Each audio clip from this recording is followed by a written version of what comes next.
Jadi kita mengurutkannya itu adalah dari nilai yang terkecil.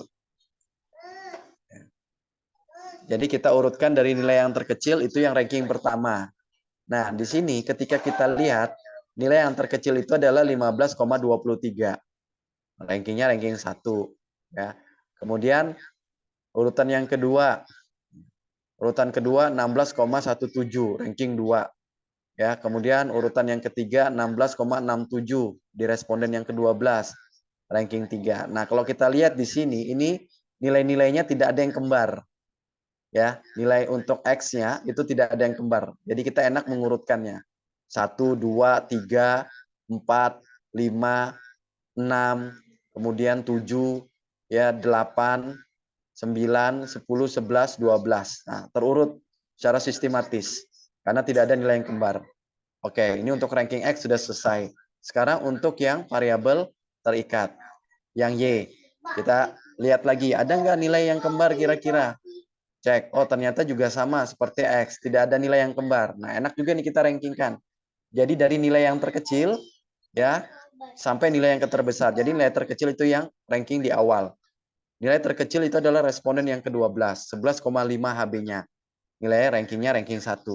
Kemudian yang kedua itu 11,7 ya. Kemudian yang ketiga 12,5 sampai seterusnya yang ke-12 15,2. Nah, ranking ini udah kita lakukan. Udah kita lakukan ranking ini. Nah, kemudian D-nya itu bagaimana? Selisih ranking. Nah, Bapak Ibu selisih ranking. Jadi kita konsisten. Mau buatnya X dikurang Y atau Y dikurang X. Kalau yang responden pertama X dikurang Y, maka nanti untuk orang kedua sampai orang ke-12 juga harus sama. X dikurang Y. Jadi kita harus konsisten. Nah, di sini saya membuatnya ranking X dikurang ranking Y. Ya. Sekarang kita cek. 12 dikurang 7, nilainya 5. Ya. D untuk responden pertama. Responden kedua, 8 dikurang 9, negatif 1. 5 dikurang 10, negatif 5. 7 dikurang 5, 2. 11 dikurang 4, 7. 10 dikurang 3, 7. Sampai seterusnya di responden ke-12, 3 dikurang 1, 2. Kemudian, tiap-tiap nilai D itu kita kuadratkan. Makanya nanti pada saat di D kuadrat itu sudah tidak ada lagi nilai negatif. Karena segala sesuatu yang sifatnya negatif ketika dikuadratkan akan berubah menjadi positif. 5 dikuadratkan artinya 5 dikali 5, 25. Negatif 1 dikuadratkan, negatif 1 dikali negatif 1 sama dengan 1. Dan seterusnya. Sudah dapat D kuadrat ya dari responden 1 sampai responden ke-12. Kemudian kita urutkan, bukan kita urutkan, kita jumlahkan ya. Setelah kita jumlahkan ya, kemudian dapatlah nilainya 236. Ya. Dapat nilainya 236 untuk D kuadrat. Nah, udah aman nih. Ini karena tidak ada nilai atau ranking yang kembar, maka konsekuensinya kita bisa menggunakan rumus yang pertama tadi. Ya, persamaan yang pertama yang tadi saya sebutkan di slide yang sebelumnya. Nah, apa itu rumusnya? Ya. Nah, ini apa namanya? Ini untuk keterangan dulu ya. Untuk ranking data di variabel bebas atau variabel X itu dari 1 sampai 12 tidak ada skor yang nilainya sama. Kemudian yang ranking X atau variabel terikatnya mulai dari ranking 1 sampai 12 juga tidak ada skor yang sama. Maka ya kita bisa menyelesaikan untuk mencari Spearman-nya ya bagaimana apakah nanti ada hubungan atau tidak antara dua variabel ini. Rumus yang kita pakai adalah ini ya. 1 dikurang 6 sigma D kuadrat dibagi dengan N dikali N kuadrat dikurang 1. N itu adalah banyaknya sampel. Oke, nah sudah sampai sini ya. Kemudian kita tinggal proses saja karena tadi nilai-nilainya sudah ada di dalam tabel tadi. Nah, di mana diketahui N-nya adalah 12. Berarti nanti N kita ganti dengan angka 12 karena banyak responden kita 12. Oke. DI ya sigma D kuadrat itu adalah 236. Oke. Selanjutnya kita proses. Nah, tinggal masukkan nilainya. Rumus tadi sudah ada. 1 dikurang 6 dikali 236 dibagi 12 dikali 12 dikuadratkan dikurang 1. Oke. 1 dikurang 6 dikali 236 nilainya 1416 dibagi dengan 12 dikali 12 dikuadratkan 144 dikurang 1 143. Oke, sama dengan 1 dikurang 1416 dibagi dengan 12 dikali 143 nilainya adalah 1716. Nah, maka 1416 dibagi dengan 1716 nilainya adalah 0,825. Kemudian 1 dikurang 0,825 nilainya adalah 0,175. Jadi R hitungnya atau nilai Spearman-nya itu adalah 0,175. Nah, kemudian kita bandingkan dengan nilai tabel. Nah, ini saya lewatin dulu. Kita harus bandingkan dengan nilai tabel. Ya, kita bandingkan nanti dengan nilai tabel.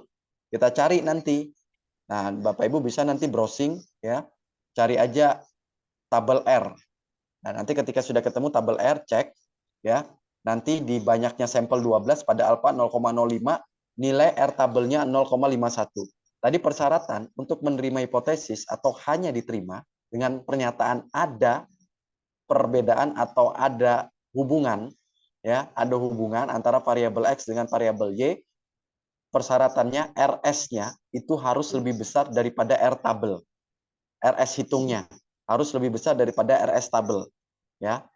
Nah, kemudian kita lihat nih dari angkanya, hitungnya 0,175.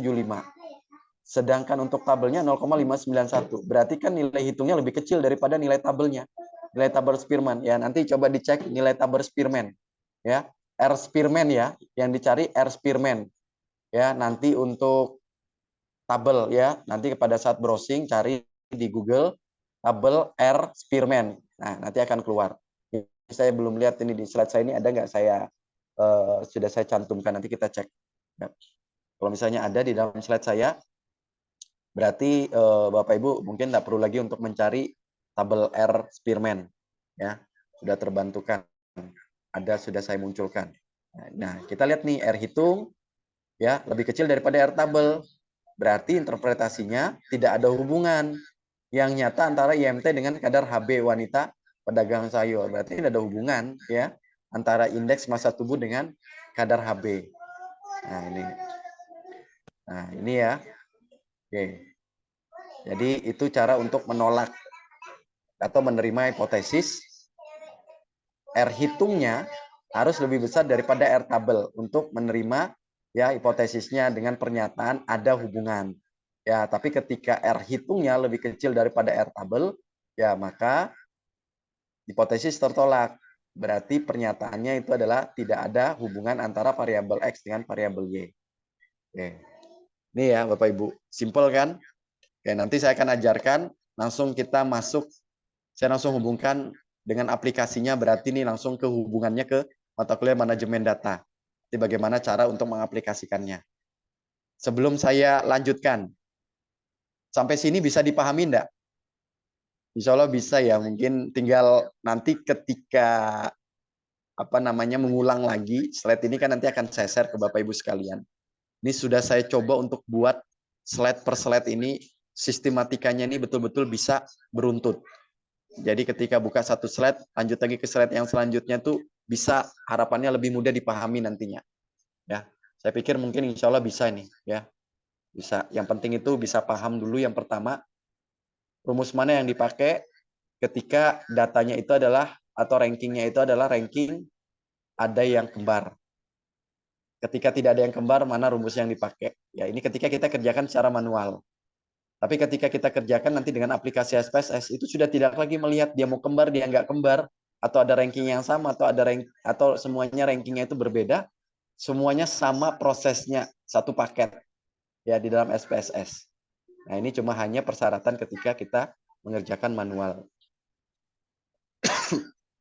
Sampai sini ada yang mau didiskusikan dulu? Bapak Ibu?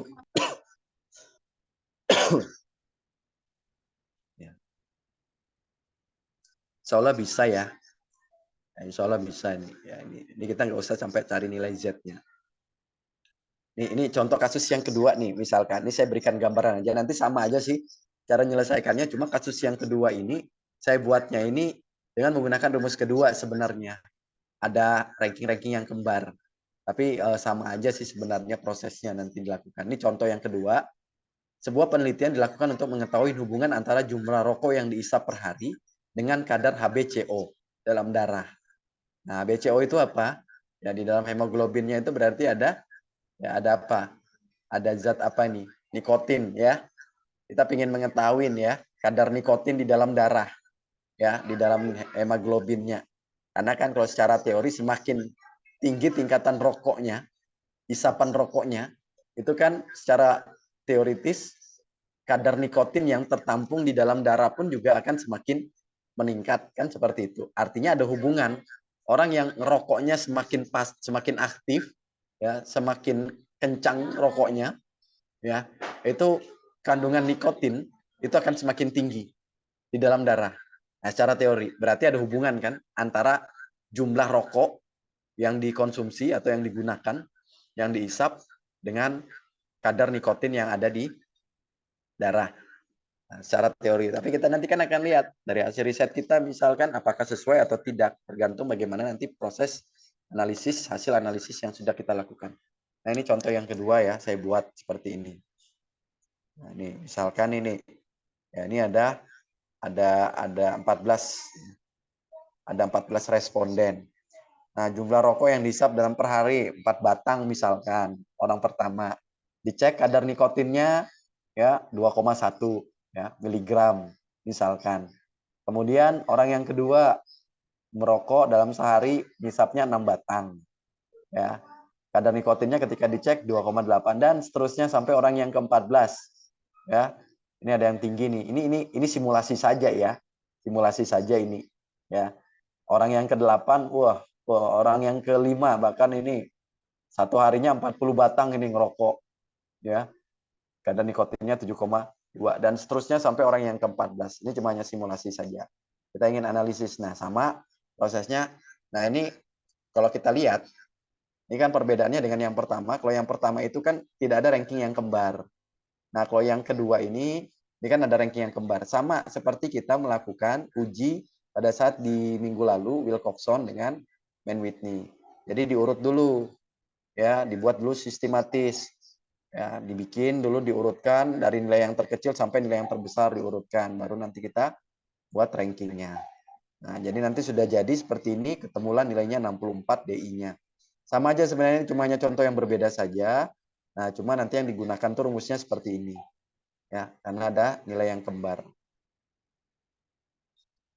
Nah, ini sudah diproses, nanti bisa dibaca sih ini ya.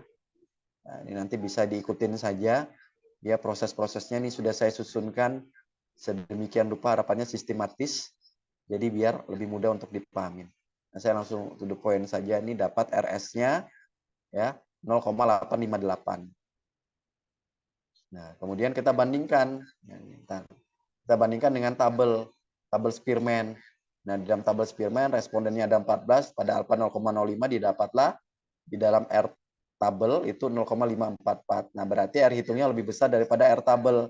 Nah, ini berarti menunjukkan ada hubungan yang nyata antara jumlah rokok yang dihisap per hari dengan kadar HbCO. Nah, ini kan sudah bisa menjadi judul kan? Ini kan masuk semua ke dalam ranahnya Kesling juga kan? Oke. Tinggal nanti diganti respondennya. Berapa responden yang mau dipakai. Nah, jadi seperti itu ya. Untuk Spearman ya. Bapak Ibu. Rumus yang dipakai yang mana ketika dikerjakan manual. Nah sekarang ini saya close dulu. Saya mau coba masuk dulu ke aplikasi ya. Nanti kan ini semua materi akan saya kirim ini. Untuk dipelajarin ulang.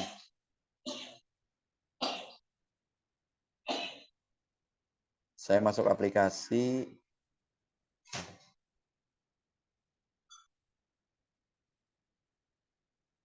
Sebentar ya.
Oke, ini datanya sudah saya masukkan sesuai dengan tadi soal kita yang antara hubungan IMT dengan kadar HB.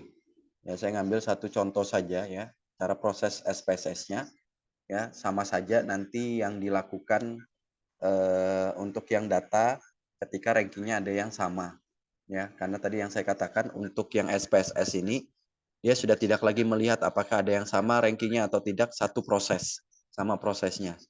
Ini saya tulis dulu, ini IMT ya.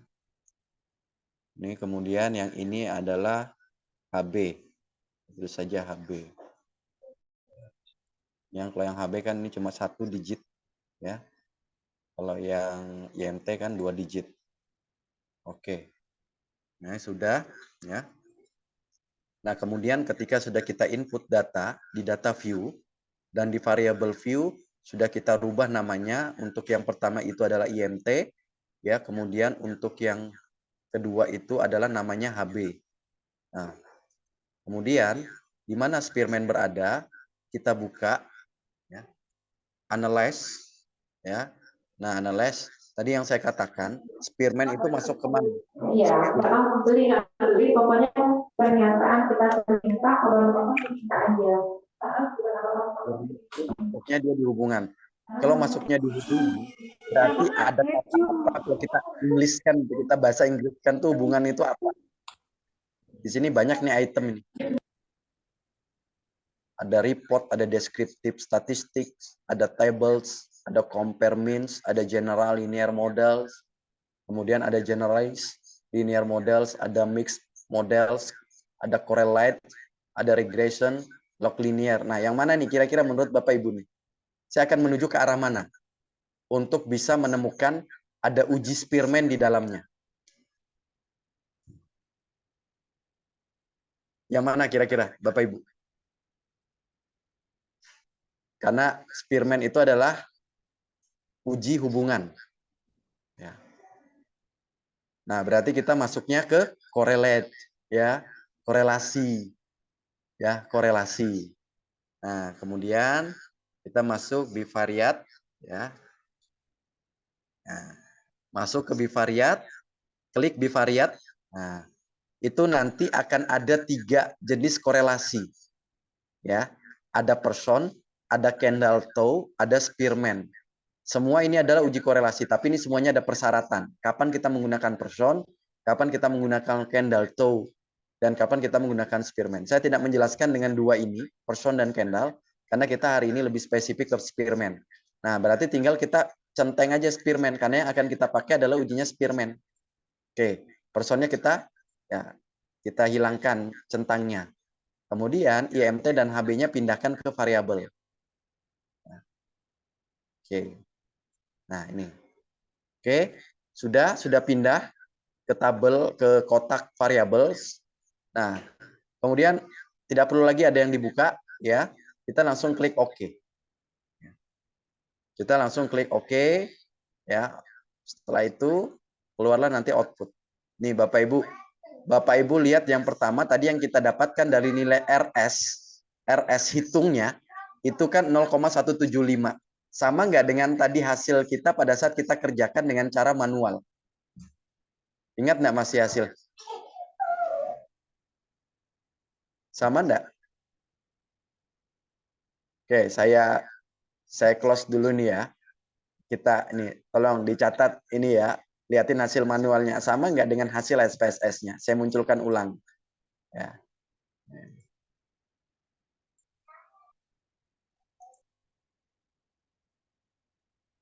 Oke. Sorry. Soal yang pertama.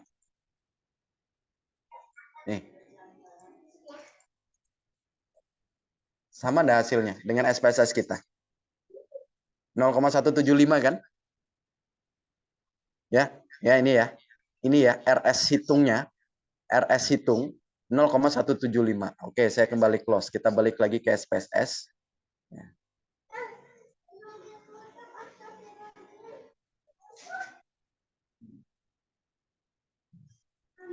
Nah, Nih lihat ini, Bapak Ibu. Cara ngelihatnya tuh di sini. Nih. Di sini ya di bagian kanan. Ya, di bagian kanan itu ada tertulis ya titik 175. Ya, di bawahnya HB. Yang IMT ya, di sampingnya IMT ada HB, ada variabel HB, ada tertulis titik 175. Ya, jadi kalau di dalam penulisan SPSS 0 itu tidak dicantumkan. Itu artinya kalau kita baca berarti 0,175. Sama ya nilainya kan? Sama ya? Oke, sama dengan hasil yang tadi kita lakukan secara manual. Nah, jadi cara untuk mendapatkan nilai 0,175 tadi manualnya udah saya ajarkan. Seperti itu. Nah, tapi di dalam SPSS ini Bapak Ibu jangan ngelihat yang nilai 0,175 karena kalau Bapak Ibu lihat dari 0,175 nanti Bapak Ibu itu harus membandingkannya dengan R tabel pastinya. Harus buka lagi nanti tabel Spearman kan. Nah, sementara kalau di aplikasi nggak itu yang dilihat. Sama seperti minggu lalu yang saya jelaskan, yang kita lihat itu adalah nilai SIG-nya. Lihat nilai SIG-nya. Nilai SIG-nya itu harus di bawah dari 5% untuk menerima hipotesis.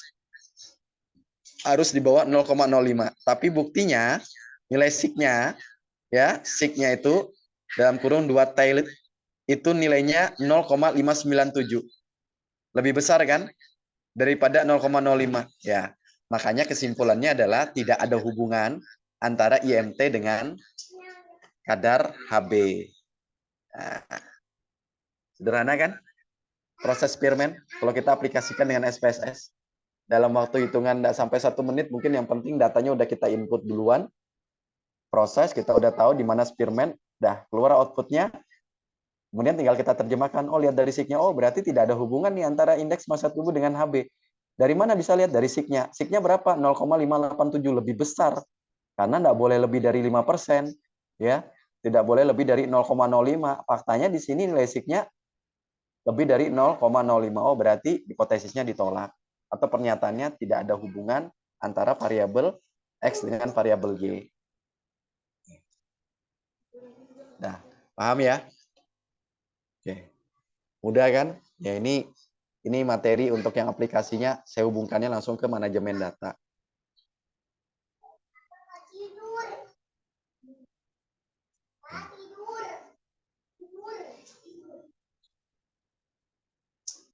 Kalau sudah saya lanjutkan kembali masuk ke materi yang kedua. Nanti ini saya kirim semua materi-materinya. Nanti juga saya akan kasih gambaran bagaimana nanti untuk soal yang akan saya berikan. Ya kalau bahasanya ujian semester ya. Meskipun nanti dikerjakannya juga bisa open book dan lain sebagainya. Ya. Nanti saya akan berikan setelah selesai materi kita ini baru saya akan sampaikan.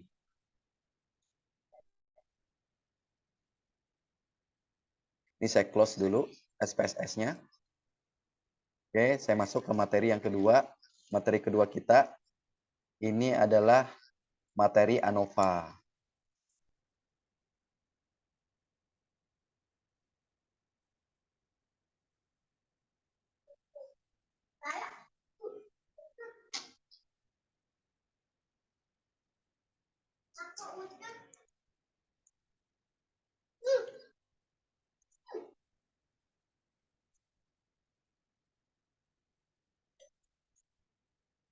Bentar ya, Bu.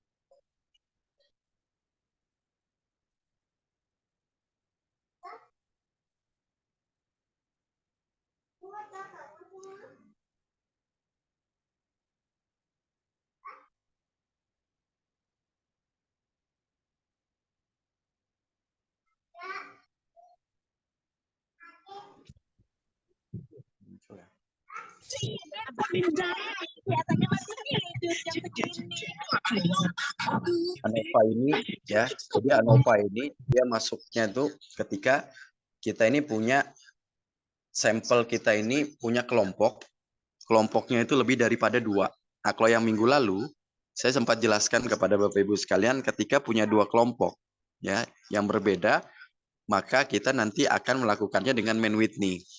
Tapi ketika ada lebih dari 2 kelompok, ya, untuk mengetahui perbedaan dari tiap-tiap kelompok dan kelompok mana yang paling ideal, ya, dari perlakuan yang sudah diberikan, maka kita menggunakannya itu adalah ANOVA, ya. Ketika kelompoknya itu lebih dari 2. Tapi ketika kelompoknya 2, maka yang dipakai itu adalah uji Mann-Whitney. Nah, jadi ketika kelompoknya 2, 3, 4, 5 dan seterusnya, maka yang dipakai itu adalah ANOVA. Ya. Oke, saya lanjut.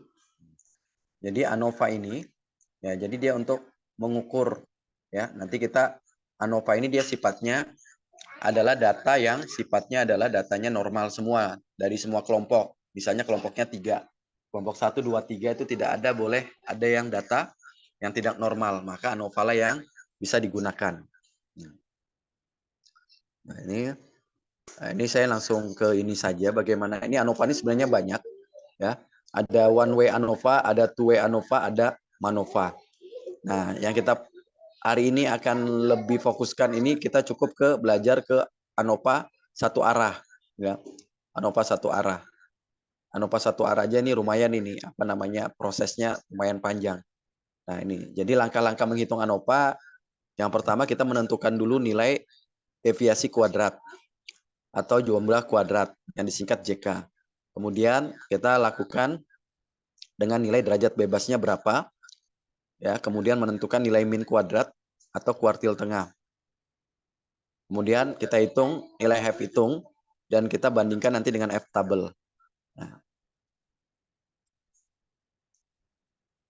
ini menentukan nilai deviasi itu bagaimana rumusnya? Nah, seperti ini. Kita cari, ya, deviasi itu diperoleh, ya, DK atau JK total itu kita cari sigma X kuadrat total dikurang sigma X total dikuadratkan. Nah, beda ya maknanya ya. Nanti bagaimana cara mengaplikasikannya nanti ada contohnya. Dibagi dengan N besar. N besar ini adalah populasi, ya, populasi. Kemudian untuk antar kelompok kita cari rumusnya ini. Nah, kemudian dalam kelompok, DK dalam kelompok atau JK ya dalam kelompok ini ya. Ini bukan antar kelompok tapi dalam kelompok. Nah, tinggal kita kurangkan aja ketika sudah dapat totalnya dikurangkan dengan yang tadi yang antar kelompok. Maka ketemulah nanti nilainya. Ya memang kalau secara manual ini kayaknya agak ribet, tapi nanti ketika SPSS sederhana Bapak Ibu, enak aja nanti proses SPSS. Makanya sebenarnya kalau ada data itu Bapak Ibu proses itu nggak usah kerjakan manual. Kalau misalnya sudah masuk ke dalam tataran teknis. Tapi kalau dalam tataran pembelajaran kan sesuai dengan petunjuknya, selesaikanlah soal ini misalkan dengan menggunakan penyelesaian secara konvensional, secara manual. Berarti kita memang harus menghitung, ya, secara matematis. Nah, tapi ketika tidak ada sebuah instruksi yang jelas, kita pakai aja aplikasi, ya, dalam memprosesnya. Ini derajat bebas, DBA sama dengan K dikurang 1. K itu banyak kelompok. Ya, kemudian derajat bebas dalam kelompok, kita cari, ya, DBD itu populasi dikurang dengan K. K itu banyak kelompoknya. Nanti kita akan buat contohnya beberapa kelompok. Nah, ini menentukan min kuadrat. Ini rumusnya. Ini kuadrat antar kuadrat, kuadrat antar kelompok dengan kuadrat dalam kelompok. Ya. Ini data sudah dapat, baru proses terakhir adalah cari F hitung. F hitung itu dari MKA antar kuadrat dibagi dengan MK dalam kuadrat. Atau kita menggunakan dari kuartil, kuartil tengah antar kuadrat, antar kelompok dibagi dengan kuartil tengah dalam kelompok. Nah, semuanya kan sudah dapat sebelumnya di awal-awal. Ya, tinggal kita bagi saja. Baru kita bandingkan dengan F tabel. Ketika F hitung itu lebih besar daripada F tabel, berarti ya ada perbedaan antara semua kelompok itu. Ya, berbeda. Ya, berbeda semua kelompok itu. Tinggal kita melihat mana kelompok yang paling ideal, yang lebih bagus dari hasil perlakuan. Nah, seperti itu. Karena kan yang namanya ANOVA ini dia compare, ya, dia masuk di membandingkan antar kelompok. Kira-kira dengan perlakuan tertentu dari 3 kelompok ini ada nggak perbedaannya? Kalau misalnya ada perbedaan, berarti perlakuan yang diberikan itu memang memberikan efek. Tapi ketika tidak ada, ya berarti perlakuan terhadap kelompok-kelompok yang diberikan itu memang tidak menghasilkan sesuatu, berarti hipotesisnya tertolak. Ya, berarti perlakuan tersebut itu tidak menunjukkan sesuai dengan teori yang dimaksud. Nah, ini F-table, cara mencari F-table, kita cari A-nya, alfanya maksudnya kita gunakan 0,05 ya. Baru kita cari DBA ya dibagi dengan DBD. Nah, DBA itu K dikurang 1 ya. Kita cari kemudian N dikurang K. N besar ya, populasi dikurang kelompoknya berapa banyak kelompok. Nanti contohnya, kita langsung masuk contoh saja. Nanti tabulasinya, kalau kita kerjakan secara manual tuh kita buatnya seperti gini nanti tabel ANOVA. DK antar kelompok nilainya berapa, kemudian DK dalam kelompok nilainya berapa. Tadi kan rumusnya semuanya sudah ada di depan. Kemudian DB ya antar kelompok nilainya berapa, dalam kelompok nilai berapa, MK-nya antar kelompok berapa, dalam kelompok berapa. Nah, F hitung tinggal kita cari MK antar kelompok dibagi dengan MK dalam kelompok, dapatlah F hitung. F tabel harus kita lihat dengan tabel. Ya, caranya tadi yang seperti ini. Cara untuk mencari F tabel. Ya, ini cari F tabelnya dengan alfanya 0,05, kemudian DBA-nya K dikurang 1, kelompoknya berapa dikurang 1. Kemudian DBD banyaknya populasi dikurang dengan banyak kelompok. Nah, seperti itu. Baru kita lihat nanti di tabel F. Ini ketika kita gunakan DK dengan MK, kalau kita menggunakan JK dengan KT, menulisnya seperti ini. Sama aja sebenarnya. Mau pilih yang mana? Bapak Ibu sama aja. Ini contoh ya, saya berikan contoh kasus. Ya. Contoh soal. Ya. Nih, misalnya pengaruh perbedaan jenis obat terhadap perubahan tekanan darah pada penderita hipertensi di Rumah Sakit Umum Daerah Wapsarani Samarinda. Nah, jadi ini ada beberapa obat yang punya potensi untuk mengontrol nih, menjaga hipertensinya para pasien yang memang sudah terindikasi hipertensi. Nah, seorang analis kesehatan ingin mengetahui apakah ada perbedaan jenis obat yang berpengaruh terhadap perubahan tekanan darah. Nah, ini ada beberapa obat, tentunya obatnya lebih dari 2 ya. Karena kita menggunakan ANOVA berarti kelompoknya lebih dari 2. Berarti ada lebih dari 2 jenis obat. Karena kalau cuma hanya 2 jenis obat, maka yang dipakai bukan ANOVA. Yang dipakai itu minggu lalu adalah Mann-Whitney. Karena Mann-Whitney itu cuma hanya berlaku untuk 2 kelompok. Tidak boleh lebih dan tidak boleh kurang. Nah, kemudian kita proses, ini hipotesisnya. Tidak ada perbedaan untuk HO, AA ada perbedaan. Perubahan tekanan darah pada penderita hipertensi di Rumah Sakit Wapsarani Samarinda setelah diberikan jenis obat yang berbeda. Nah, ini contoh nih. Ini saya berikan contoh. Ini saya buat aja dengan sampel-sampel kecil. Ada 4 kelompok saya buat. 4 kelompok ini adalah orang-orang yang memang terindikasi hipertensi. Untuk kelompok 1 itu ada 4 orang, kelompok 2 ada 12 orang, maaf ada 4 orang, kelompok 3 ada 4 orang juga, dan kelompok 4 juga ada 4 orang. Nah, jadi tiap-tiap kelompok ada sampelnya 4, sedangkan populasinya berarti 16. Ya, populasi 16. Kita bagi menjadi 4 kelompok. Nah, kelompok 1 itu jenis obat A. Ya, saya nggak nyebut nama obatnya apa, anggap aja itu obat A. Tapi semua kelompok ini, jenis obat ini sama-sama obat yang punya potensi untuk orang-orang hipertensi. Kita ingin lihat ada nggak perbedaan ini obat ini, ya, dalam menurunkan tekanannya. Nah, jenis obat A, ya, ini tekanannya, ya setelah dihitung, anggap aja ini hitungannya adalah untuk sistoliknya yang dicek, ya, sebelum dikasih obat, dicek dulu tekanannya sekian, kemudian setelah dikasih obat berproses, kemudian ditensi kembali, ya sistoliknya berapa sekian. Ya, ini kita nilai yang di sini ini adalah nilai selisih. Ya. Misalnya awal tekanannya 160 sistolnya, misal nih. Kemudian pada saat ditensi, ya, setelah diperlakukan dengan obat, dicek dari 160 ya jadi 150 misalkan. Turunnya cuma 10. Kita tulis 10. Ya, turun 10. Nah, kemudian orang yang kedua, tensi dulu berapa? Kemudian dikasih obat, setelah itu ditensi lagi, lihat selisihnya. Oh, turunnya 8 dan seterusnya. Untuk jenis obat B juga begitu, obat C juga begitu, dan obat D begitu. Ya, secara teknisnya begitu ya, cara merisetnya ya. Nah, kemudian ya kita buat tabel seperti ini. Selanjutnya. Nah, obat A ya. Ini untuk kelompok pertama. Ya, responden 1 10 8 7 11 jumlahkan 36. Kemudian kita kuadratkan. 10 dikuadratkan 100, 8 dikuadratkan 64, 49, 11 dikuadratkan 121 jumlahkan 334. Obat B pun juga seperti itu. Obat C juga begitu, obat D juga begitu. Nah, dapat nilai-nilainya, kemudian kita proses. Cari nilai rata-rata dari tiap kelompok. Ya, namanya rata-rata tinggal bagi aja jumlah, dibagi dengan banyaknya sampel. Nah, oke, dapat 9, kelompok 1, kelompok 2 rata-ratanya 13, kelompok 3 11, kelompok 4 15. Oke, sudah. Kita masuk ke X total, sigma X total. Cari, jumlahkan semuanya dari ya nilai masing-masing apa namanya tadi nilai dari masing-masing ininya ya. Kelompok ya, 36 ditambah 52 ditambah 44 ditambah 60 nilainya dapat 192. Nah, kemudian kita tentukan nilai deviasi kuadrat. Nah, cari, tinggal masukkan nilainya. Nah, 2424 ya. Itu dikurang 192 dikuadratkan. Dibagi dengan 16. Ingat di sini lambangnya N besar. N besar itu artinya adalah populasi. Kan tiap kelompok 4, ada 4 kelompok. Berarti kalau sampelnya itu 4 tiap kelompok. Sedangkan untuk populasinya berarti kan 16.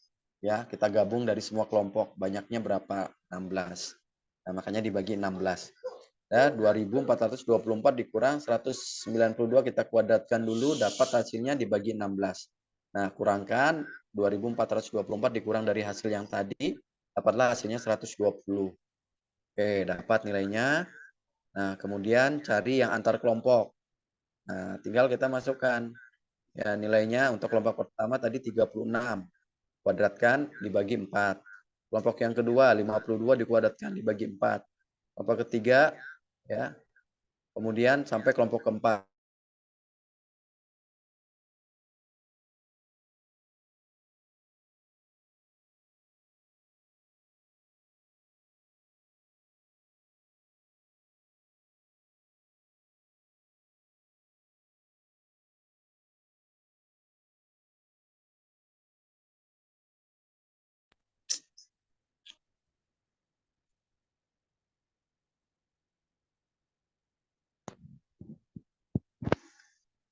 Bentar ya, Bu.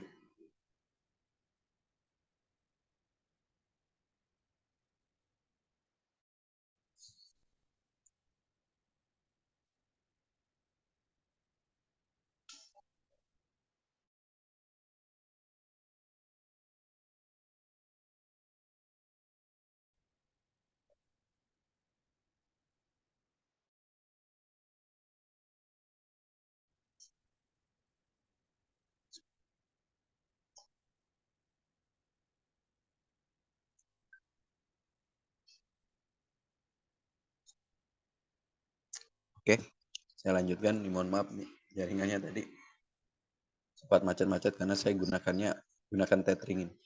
Oke, kita lanjut. Sudah kita proses semua, ketemu nilai-nilainya dapat 80. Nah, kemudian DK dalam kelompok, kita cari nilainya dari DK total dikurang DK antar kelompok. DK total tadi dapatnya 120 dikurangkan 80. Dapatlah 40. Nah, setelah itu menentukan derajat bebas. Derajat bebas antar kelompok nilainya adalah diperoleh dari kelompok dikurang 1. Banyak kelompoknya ada berapa? 4. Kurang 1, 3. Nah, kemudian dalam kelompok rumusnya adalah N besar dikurang kelompok, dikurang banyaknya kelompok. 16 dikurang 4 sama dengan 12. Nah, kemudian cari MK antar kelompok ya, diperoleh dari DK antar kelompok dibagi dengan DB antar kelompok. 80 dibagi 3 dapatlah 26,667. Nah, kemudian MK dalam kelompok ya tinggal DK dalam kelompok dibagi dengan DB dalam kelompok. 40 dibagi 12 sama dengan 3,33. Nah, tinggal kita buat ya. Nanti apa namanya? Nilainya F hitung diperoleh dari MK antar kelompok dibagi dengan MK dalam kelompok. Tadi antar kelompok dapatnya 26,667 dibagi dengan 3,33 dapatlah 8,00. Nah, ini F hitungnya. Ya, kemudian F tabel ya tinggal kita cek nanti ya di 3 dan di 12 pada derajat 0,05. Nanti dicek aja di tabel F. Makanya harus punya juga nih tabel F. Cek ya, nanti yang 3 ini adalah yang apa namanya horizontal. Yang horizontal nanti yang untuk 12 lihat ke bawah ya, 12 baru nanti ditarik di 0,05 ketemulah nanti nilainya F tabel 3,49. Nah, ini kan kita bisa lihat nih sebenarnya ada perbedaan atau enggak nih. Sudah kelihatan sebenarnya F hitungnya lebih besar daripada F tabel. Nah, nanti kita tulisnya jadi begini nanti di tabel. F hitung 8, F tabel 3,49. Nah, jadi udah kelihatan sebenarnya hipotesisnya udah diterima ini. Karena F hitungnya lebih besar daripada F tabel. Karena untuk menerima hipotesis, itu F hitung itu harus lebih besar daripada F tabel. Nah, oke. Nah, kriteria uji ya ini untuk jadi artinya HO ditolak dan HA diterima.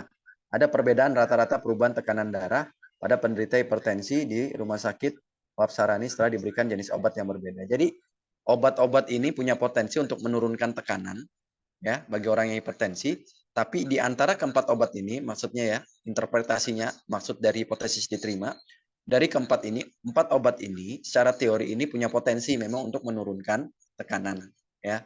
Tapi di antara keempat ini mereka berbeda kualitasnya. Mana yang paling bagus kualitasnya untuk menurunkan tekanan itu kelihatan dari ya nanti akan kita bisa melihat dari mana? Dari nilai rata-rata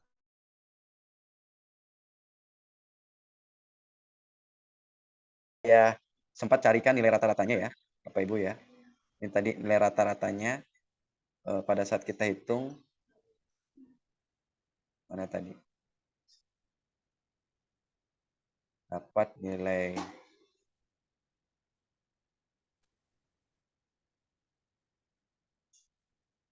mana ini ya? Sebentar.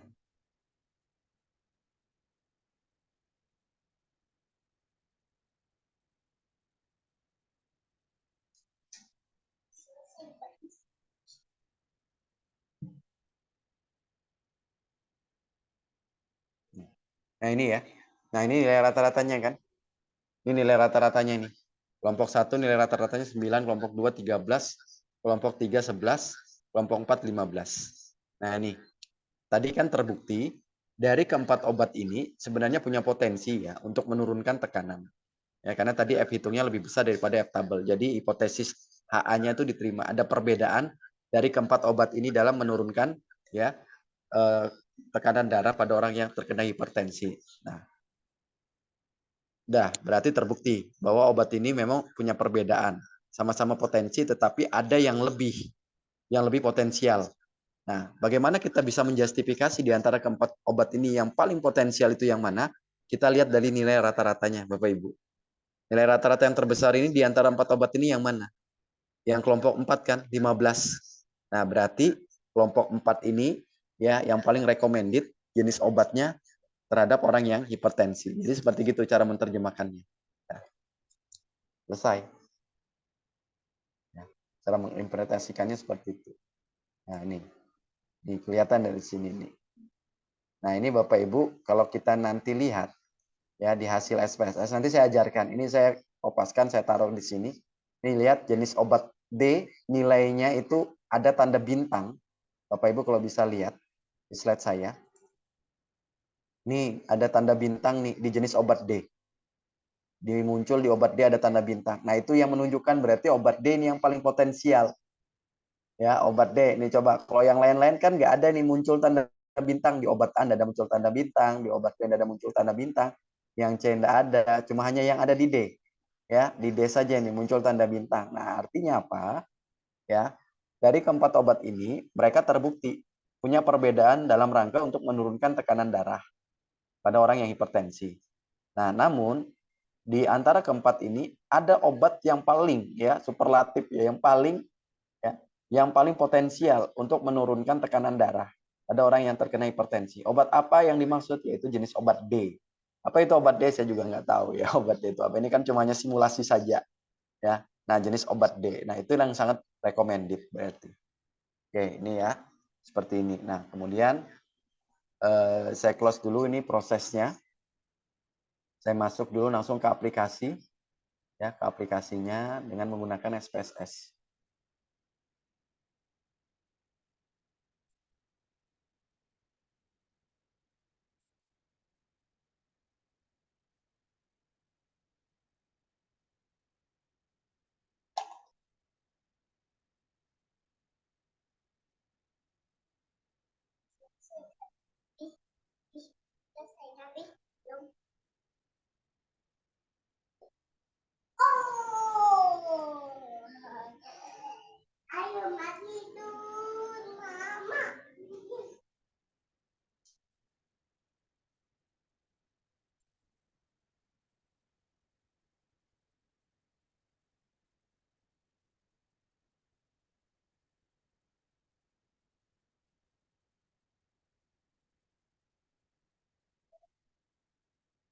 Oke, saya share dulu untuk SPSS-nya ya, layarnya. Ini kemudian ini ada data ya. Saya kopas dulu nih data. Nah, taruh di sini. Ya, di sini saya kasih simbolnya 1. Nah, ini agak berbeda ya cara untuk ini ya, karena dia compare sama seperti Manwithy dan Wilcoxon. Ya, ini nanti baru kita berikan keterangan. Ini 1 ini maksudnya adalah obat jenis A. Kemudian saya kopas lagi untuk kelompok B. Ya. Kelompok B, saya proses. Ini saya beri kode 2. Itu artinya jenis obat yang kedua atau obat B. Oke. Oke, kemudian saya kopas lagi. Ini sudah saya masukkan input di Excel ya. Tinggal saya pindahkan. Jadi saya tidak perlu ngetik lagi. Pindah.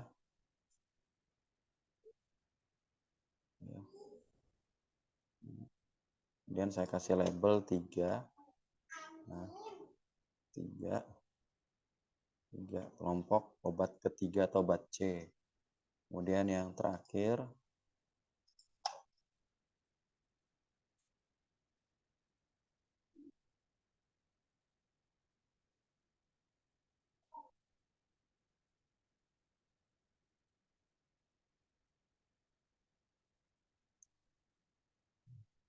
kelompok yang keempat.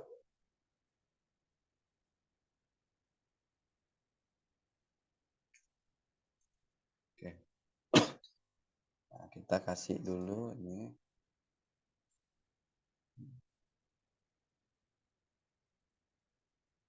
obat hipertensi.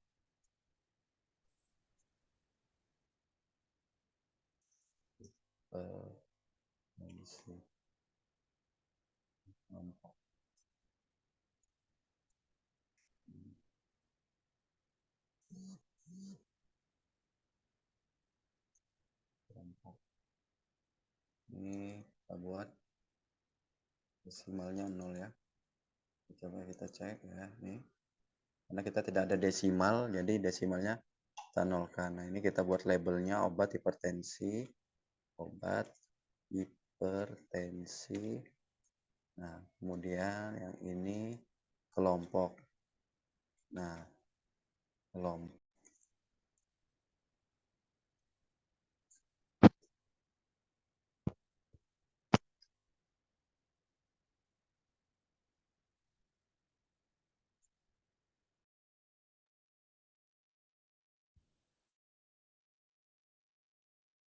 Oke, ini kelompok saya tulis ke kelompok. Nah, kemudian values-nya kita buka. Kita kasih label. Label 1 itu adalah jenis obat A. Tulis aja obat A. Kemudian values 2 labelnya adalah obat B.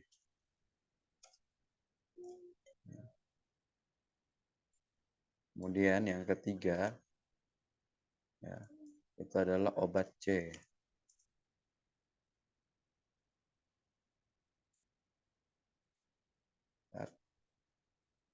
Itu adalah obat D.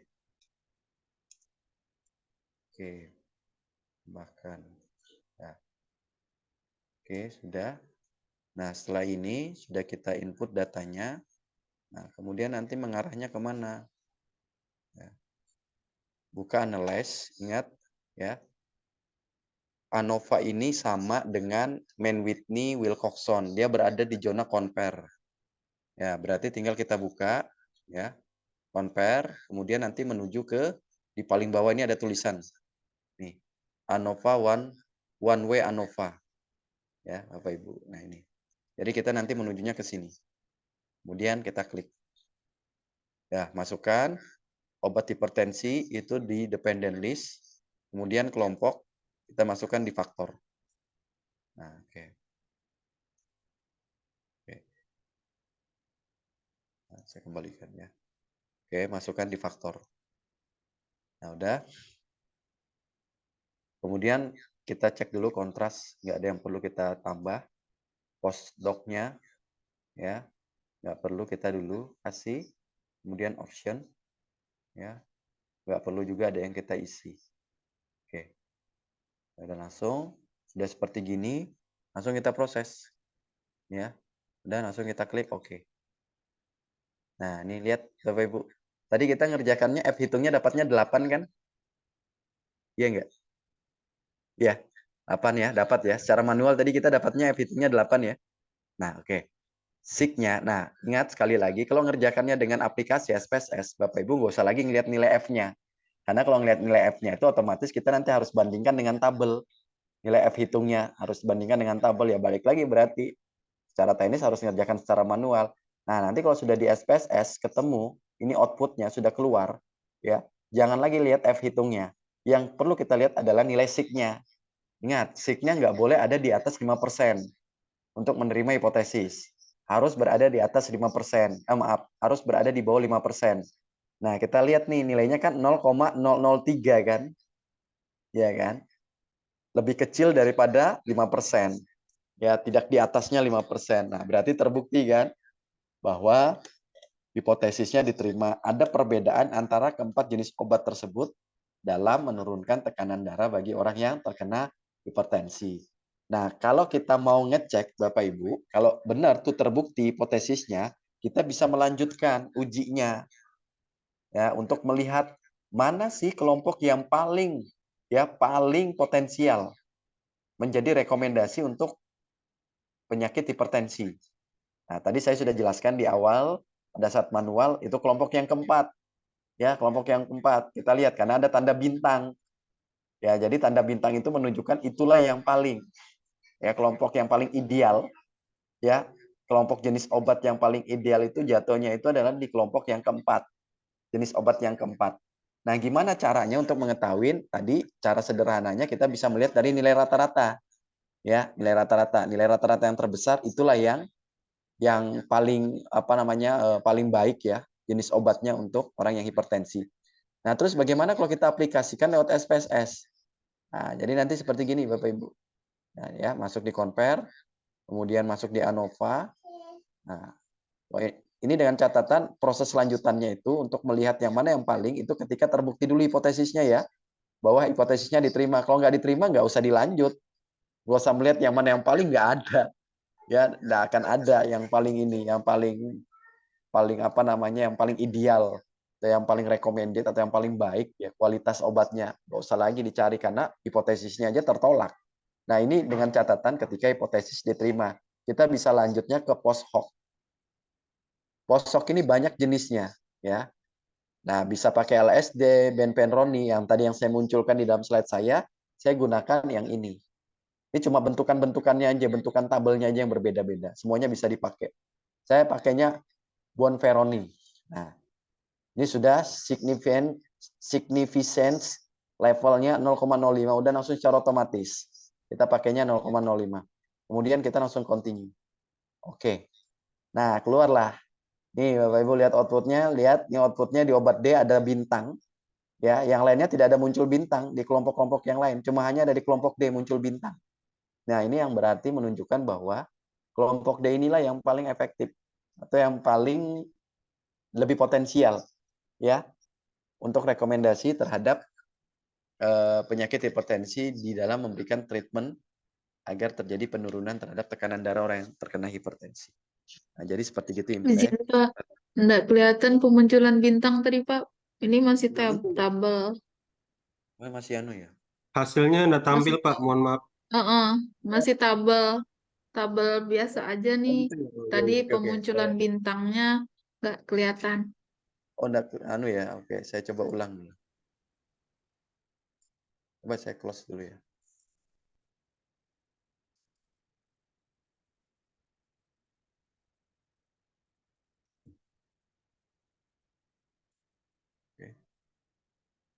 Oke, udah ya muncul. Saya ulang dulu.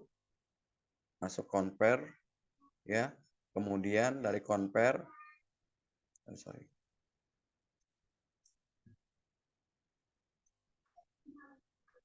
Aduh.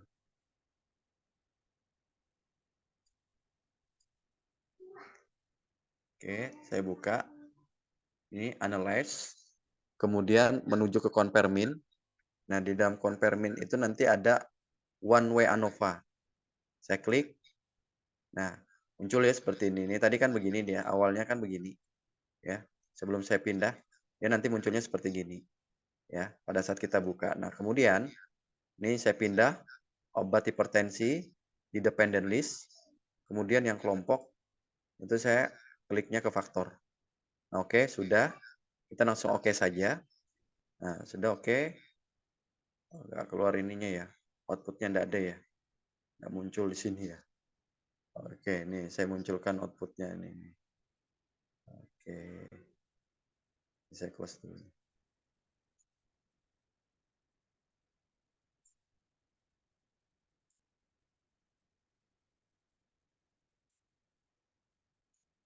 Nah, ini outputnya nanti munculnya begini Bapak Ibu. Setelah diklik OK tadi, nanti akan muncul nih yang di atas. Yang di atas dulu yang dilihat ya. Nah, ini sudah muncul ya. Nih kita tadi bisa lihat kan. Hasil kita tadi secara manual F-nya. F hitungnya itu 8 ya kan. Ya. Tapi sekali lagi ketika menggunakan dengan aplikasi, tidak perlu lagi dilihat F-nya. Lihat langsung nilai SIG-nya. Nilai SIG-nya itu harus di bawah 0,05. Nah, ini kan terbukti di bawah 0,05. Nilainya kan 0,003, lebih kecil dari 0,05. Berarti terbukti bahwa hipotesisnya HA-nya itu diterima. Ada perbedaan dari keempat jenis obat. Ya, dalam rangka untuk menurunkan tekanan darah bagi orang yang terindikasi hipertensi. Nah, kalau sudah terbukti seperti gini, kita bisa melanjutkan. Kita bisa melanjutkan ke uji lanjutan. Nah, uji lanjutan ini saya stop dulu. Saya buka kembali. Ya, ini datanya. Kita bisa lanjutkan uji lanjutannya kemana? Ya, kita kembalikan lagi ke correlate, ke compare, ya, kemudian one way ANOVA. Nah, ini karena tadi terbukti ya, jadi dia cuma hanya dilanjutkan ketika terbukti hipotesis HA-nya itu diterima. Buka post hoc, ya, kemudian nanti kita centang yang Bonferroni. Nah, kemudian continue. Oke. Nah, oke, muncullah nanti. Ini kayaknya dia tidak muncul di sini. Saya munculkan di sini. Nah, ini Bapak Ibu lihat. Ini muncul. Nih, Bapak Ibu bisa lihat ini post hoc tesnya tuh munculnya ini. Ini bisa dilihat di obat D ada bintang. Bapak Ibu bisa lihat nih ada muncul 6. Di atasnya ada bintang. Nah, bintang itu maknanya adalah menunjukkan bahwa obat D itu yang paling terkuat. Terkuat yang bisa memberikan pengaruh terhadap kondisi tensi seseorang yang terindikasi hipertensi untuk bisa turun. Ya, seperti itu. Nah, ini jadi kalau ditanya nanti ini terbukti tidak? Terbukti bahwa keempat jenis obat itu memiliki perbedaan potensial dalam menurunkan tekanan darah bagi orang yang hipertensi. Sama-sama punya potensi, tetapi ada yang paling lebih potensinya, sehingga ada perbedaan potensi. Nah, ada pertanyaan lanjutan, obat mana yang paling ideal ya untuk menurunkan tekanan? Ya, kita bisa melihat dari hasil ilmiahnya setelah diproses dengan menggunakan SPSS, kita tinggal cek aja bintangnya itu berada di mana. Oh, bintangnya itu berada di obat D. Ya, oh berarti obat D yang paling ya paling efektif atau yang paling berpengaruh untuk menurunkan tekanan darah pada orang yang hipertensi. Jadi seperti itu ya interpretasinya. Baik, Bapak Ibu, sampai sini ada yang mau didiskusikan nih, saya minta maaf ya. Ini langsung diborong habis ini. Akhirnya jadi semakin mumet, ditambah lagi biostatistik, hitung-hitungan, lalu banyak sekali langsung ditumpuk materinya. Ya, jadi saya minta maaf nih Bapak Ibu kalau misalnya malah justru kami kok malah justru semakin stres ya Pak. Ya mudahan nanti bisa diulang lagi, stresnya hilang ya. Gimana ini? Bisa bisa dipahamin ya? Insya Allah bisa ya. Solo, Pak, sambil belajar. Ya, sambil belajar. Bener lo udah pegang-pegang kening terus. Ya saya sebelumnya juga minta maaf ya. Memang harusnya tidak selajimnya memang kita kuliahnya modelnya seperti ini. Ya. Nah, cuma ya kita bersepakat begini ya udahlah supaya biar cepat ini lagian juga kan nanti pada saat ujian juga kan nanti bisa Bapak Ibu melihat apa namanya catatan ya open book jenis ujiannya. Jadi nanti bisa lihat di catatannya prosedurnya bagaimana untuk menyelesaikan soal yang saya berikan. Oke, ini berarti ini terakhir materi. Berarti besok pun juga sudah tidak ada lagi, ini sudah langsung input ke manajemen data. Cuma nanti strategi untuk absensinya ya sama ya Bu Nurul dengan Bu siapa? Saya lupa lagi namanya untuk manajemen data. Nur Hayati, Pak. Oh ya, Bu Nur Nur Hayati. Hayati. Sama, jadi sama seperti yang minggu lalu kita pasang dengan 2 waktu yang berbeda ya. Berarti kalau biostatistik hari ini hari Kamis berarti dua-duanya jangan diisi jam 1. Ya, Bu. Ya mungkin majukan saja, anggap aja di jam tadi yang agak lebih awal, entah jam 10. Minggu lalu kayaknya kita sepakatnya sekitar jam 10 ya, Bu, ya? Yang pertama ya? Iya, Pak. Ya Jam ya di 10. ini aja, disamakan saja. Nah, jadi nanti yang pertemuan keduanya, ya di hari yang sama Jam tetap 1. diambil di jam 1. Nah, begitu juga untuk yang manajemen data. Manajemen data kalau tidak salah Bu Nur, kita minggu yang lalu itu pakainya jam 11 ya? Jam 11 atau jam 10 yang pertama, kemudian yang keduanya sekitar jam 4 ya. Nanti disesuaikan saja waktunya seperti minggu yang lalu. Jadi nanti untuk yang manajemen data, pengisiannya jangan sekarang, absensinya. Meskipun Besok. realisasinya sudah sekarang. Nanti besok aja ngisi absensinya pada saat sudah saatnya di hari Jumat. Ya, supaya nanti pada saat terinput itu kita nanti nulisnya tanggal besok, tapi nginputnya tanggal hari ini. Karena kan ini kan mainnya nanti nginputnya kan di sistem absensinya. Nanti kan akan memunculkan pertanyaan, loh ini kok munculnya tanggal sekian? Apa namanya, padahal di situ ditulis tanggal perkuliahannya tanggal 15, tapi kok malah justru absensi sudah dikirim di tanggal 14. Ini khusus manajemen data. Kalau yang untuk biostatistik kan nggak ada masalah karena memang harinya kan, hari Kamis kan memang kita perkuliahan. Tapi nanti tinggal jamnya saja di setting. Ya, seperti itu ya mungkin ya Iya, Bapak Pak. Ibu sekalian. Insya Allah mudahan kita semua sehat-sehat nanti minggu depan kita kuliah, kita ketemu offline. Ya berarti langsung ujian ya. Ya bahasa saya ujian sih meskipun secara teknis ya Bapak Ibu mungkin bisa berdiskusi lah nanti menyelesaikan soal yang saya berikan. Ya, bisa saling berdiskusi. Oh ya, ini untuk manajemen data. Ujiannya ini karena kan nanti aplikasi. Aplikasi soalnya itu saya nanti berikan, kemudian cara menyelesaikannya seperti ini nih. Masuk, misal uji yang dipakai uji apa? Misalnya uji main Whitney misalnya. Masukkan data di input data, kemudian di screenshot. Ya seperti tadi yang awal, misal seperti gini nih. Saya ulang dulu, saya jelaskan supaya nanti nggak mispersepsi ya pada saat ujian. Saya ini dulu. Oke, ini saya close dulu. Contoh nih ya, saya masuk nih.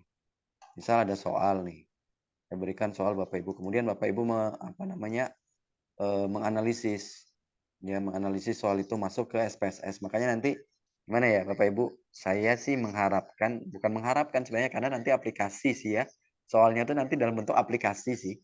Menyelesaikannya itu SPSS. Berarti nanti pada saat pertemuan itu harapannya Bapak Ibu bawa laptop, yang laptop itu juga sebenarnya sudah harus ada instalan SPSS. Nanti silakan aja cari aja di Google, itu ada untuk bisa kita download SPSS. Tapi kalau yang downloadan Google itu yang tidak berbayar, itu biasanya dia punya jangka waktu. Ya, dia biasanya durasinya cuma hanya seminggu tuh. Nanti lewat dari seminggu tuh pada saat Bapak Ibu cek aplikasinya di laptop sudah hilang. Ya, jadi nanti diatur aja sesuai dengan kebutuhan. Nanti kalau tiba-tiba hilang nanti di download lagi. Karena nggak bisa saling pinjam meminjam. Nanti kasihan terganggu temannya belum selesai ya. Kemudian nanti yang lainnya minjam gitu kan. Nah, kalau bisa sih one laptop one person ya. Jadi satu laptop satu orang. Harapan saya seperti itu. Jadi biar konsentrasi masing-masing. Nah, jadi cara mengerjakannya jadi nanti begini. Misal ada soal nih. Soal nih sudah ada. Kemudian Bapak Ibu disuruh perintah. Soal itu apa? Lakukan uji main Whitney. Oh, uji main Whitney. Masukkan datanya. Udah Bapak Ibu tulis nih data view. Tulis. Screenshot dulu. Screenshot ya. Udah screenshot letakkan di Word-nya Bapak Ibu. Ya. Ya, letakkan di Word-nya. Kemudian buka di variable view. Udah di setting. Di variable view udah Bapak setting di screenshot. Oke, sudah di screenshot. Letakkan lagi nih di Word-nya. Ya, letakkan di Word-nya. Step kedua tuh sudah. Nah, kemudian masuk. Uji apa yang dipakai? Analyze, misalnya uji apa? Misalnya aja nih, hari ini kita belajar apa? Misalnya saya mintanya ujinya adalah ANOVA. Misalnya ya, ini ANOVA. Nah, Bapak Ibu nanti pada saat menuju ke ANOVA, ini begini ya. Ya kan, begini. Muncul kan nanti akan begini. Di screenshot dulu. Screenshot. Oke, letakkan di step yang ketiga untuk di Word-nya Bapak Ibu sekalian. Udah, pada saat Bapak Ibu sudah itu diletakkan dari hasil screenshot itu, kemudian klik. Nah, muncul yang seperti gini. Ini kan awalnya begini. Ini awalnya begini kan. Ya, ini munculnya begini. Nah, setelah Bapak Ibu pindahkan, ini pindah ke dependent list, ini pindahnya ke faktor. Sebelum nanti diokekan, screenshot lagi. Screenshot, taruh lagi, masuk step selanjutnya. Udah selesai di screenshot. Nah, kemudian oke. Nah, oke, nanti kan munculnya pada saat Bapak Ibu okekan, nanti kan munculnya begini. Pada saat saya okekan enggak muncul di layar. Nah, saya ini. Nanti munculnya kan begini. Nah, nanti muncul begini. Ya. Jangan lihat dulu yang post hoc ya. Lihat muncul yang ANOVA-nya aja. Karena kan kita belum masuk sampai ke post hoc. Nah, udah muncul. Ini muncul ya begini ya. Nah, Bapak Ibu udah muncul seperti gini di layar Bapak Ibu. Ya, pada saat sudah diproses ke oke. Ini di screenshot.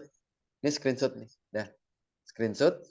Oke, sudah letakkan di bagian terakhir. Nah, kemudian nanti jelaskan. Hipotesis mana yang diterima dari melihat hasil outputnya. Ceritakan, oh hipotesis yang diterima adalah HA. HA itu pernyataannya apa? Ada hubungan antara variabel ini dan variabel ini misalkan. Menunjukkan bahwa begini. Udah selesai. Masuk nomor selanjutnya misalnya apa perintahnya. Jadi untuk manajemen data saya cuma hanya memberikan 2 soal. Ini saya udah bocorkan.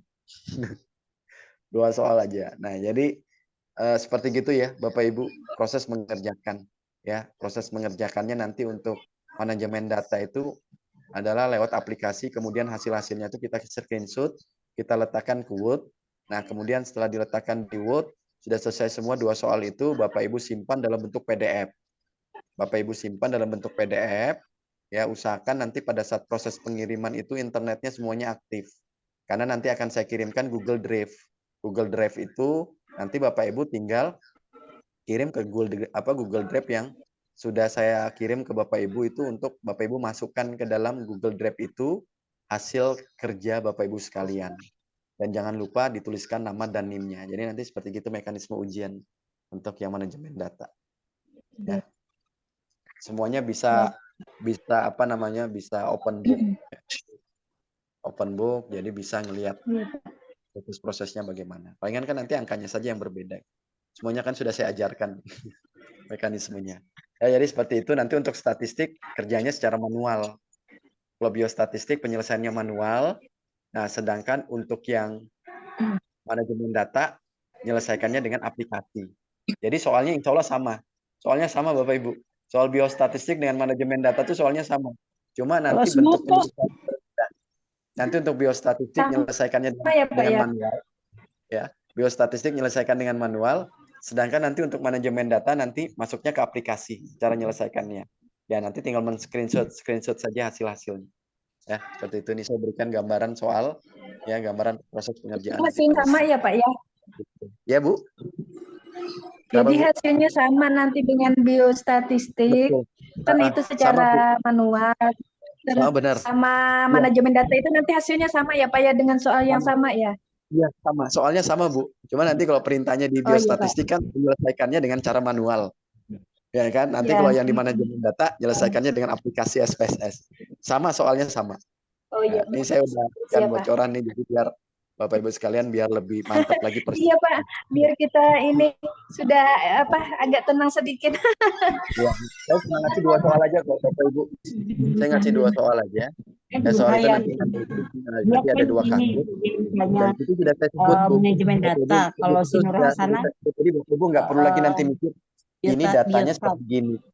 Ini kira-kira uji apa ya yang harus dipakai ya kalau bentuk seperti gini. Nggak usah lagi nanti Bapak Ibu pusing. Nanti di situ sudah langsung saya sebut. Analisislah soal ini dengan menggunakan uji ini. Udah berarti uji ini udah tinggal ngelihat aja kan catatannya kalau misalnya lupa kan karena kan sifatnya open book. Saya lihat prosesnya seperti ini. Ya. Oke, seperti itu ya insya Allah nanti untuk ujian. Pak Rusdi. Iya Bu. Nah, kalau semal enggak lagi ujian? Kenapa Bu? Gimana? Semal. Oh semal enggak Bu? Saya nggak tahu ya Bu kalau yang semal karena kalau dari saya sudah enggak lagi ngasih Bu. Nah semal ini kan Pansen ya. Semal yang sesi kedua kan Pansen ya. Pansen yang ini ya yang menghandle kan. Belum hubungin kita Pak. Hah? Ini sudah mau ujian loh Bu. Berarti belum ada pernah kuliah semalnya atau gimana? Bisa cek Pak Rusdi kali, Pak sudah selesai. Nanti saya hubungin lagi soalnya beliau kita juga dihubungin. Sebentar. Kan saya sudah lama nih selesai untuk semal. Iya kan? Materi saya kan sudah selesai, bahkan kan sudah UTS. Bapak Ibu sudah ngerjakan lewat OPL. Nah, sebenarnya habis selesai UTS itu udah berlanjut ke dosen yang kedua. Nah, itu kita bukan dosen tuh yang menghubungin mahasiswa. Biasanya si pen menyampaikan kepada dosen yang bersangkutan, Pak ini dosen yang pertama udah selesai, ini Bapak yang harus masuk nih. Ini jadi gimana nanti mekanismenya? Nah itu jadi gimana? Belum ada komunikasi atau gimana? Saya hubungin masih sulit Pak, nanti saya hubungin lagi. Tapi ada perkuliahan ya, Bu. Tapi ada perkuliahan ya sebelumnya setelah saya untuk semal. Enggak ada Pak. Belum ada Pak. Waduh. Enggak ada. Belum ada Pak. Kita inisiatif di OPL aja sih lagi, Pak. Itu ya ntar juga Bu. Ya di OPL aja kita selesaikan. Tapi sudah pernah ada menghubungin Pak Hansun? Iya, tapi nggak bisa terhubung Pak. Ya pikir saya mungkin selesai semester baru Bapak itu nyambung. Entar. Enggak Bu, itu jadi habis selesai sama seperti mata kuliah yang lain. Ketika itu satu mata kuliah dihandle dengan 2 dosen, itu kan berarti setengah-setengah. Jadi nanti seperti ini, saya ini kan dengan manajemen data ini kan saya dengan Budara kan. Nah, udah selesai sesi yang pertama Budara menghandle, Budara nyampaikan biasanya ke penanggung jawab mata kuliah. Bu Nur misalnya, sampaikan ke Bu Nur ini sudah nanti Pak Rusdi ya, selanjutnya ya. Nah, Bu Nur ngubungin saya, Pak Rusdi dari Budara ini sudah selesai. Jadi nanti gimana Pak Rusdi untuk manajemen data? Oh ya udah nanti kita nanti lanjut. Tapi akses dulu ya OPL-nya, seperti gitu kalau nggak salah pernah saya jelaskan. Nah, artinya model komunikasinya begitu. Nah, barulah nanti akan diatur di setting bagaimana teknis untuk melanjutkan materi dari dosen yang selanjutnya. Nah, setahu saya tuh saya pikir sudah ada interaksi dengan Pak Hansun. Belum Pak, nggak bisa. Nanti saya hubungin lagi deh Pak. Tapi di telepon nggak? Ya. Pernah ada nelpon Pak Hansun nggak Bu? Pernah. Atau cuma lewat? Atau gimana Bu? Pernah sih hubungi Pak, cuma nggak masuk ya. Jadi saya pikir gitu sih Pak.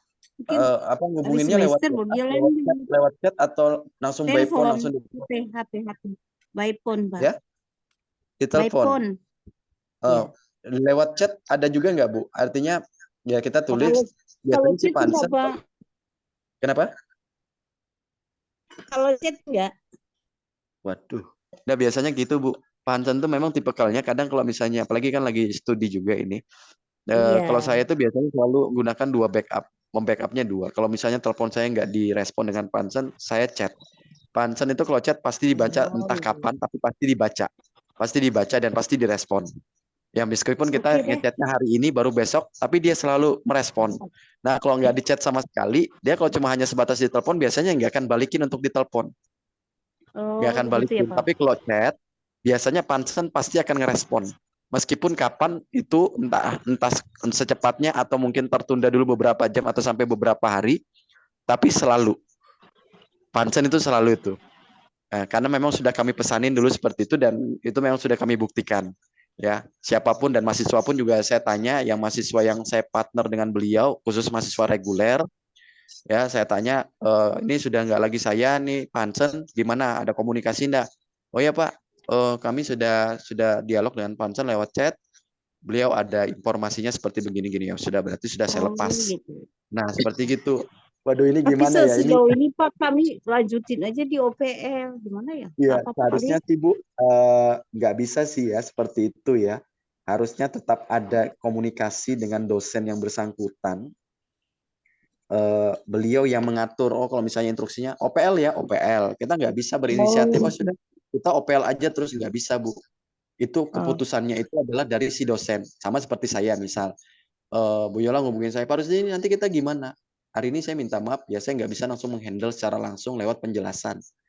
Ya silakan buka aja OPL-nya, lanjutkan di materi ini. Nah itu nggak bisa kitanya yang langsung menentukan mahasiswa, dia kita OPL aja, nggak boleh.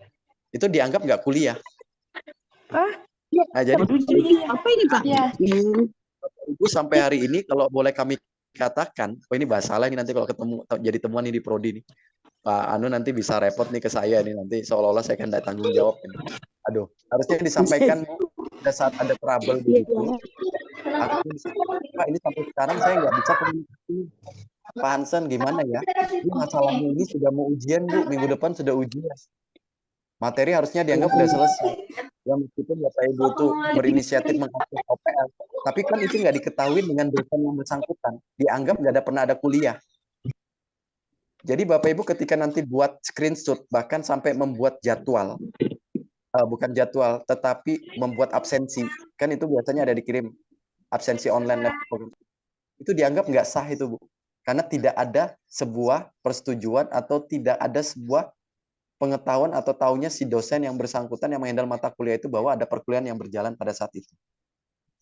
Jadi Bapak Ibu selama ini berarti dianggap kosong itu setelah saya. Tidak ada pertemuan berarti semal. Yang sudah kalau kita hitung kan harusnya sudah 7 kali ini kan. Karena ini kan minggu terakhir materi selesai. 7 kali pertemuan ini. Berarti selama 7 kali Bapak Ibu dianggap nggak kuliah ini. Nah, gimana ya? Saya bingung sudah nih ngatasinya kalau kayak Itu gini. di OPL aja Pak kemarin itu Pak, yang semalam itu. Itu instruksi Pak Hansen di OPL atau memang inisiatif dari Bapak Ibu sekalian akses OPL?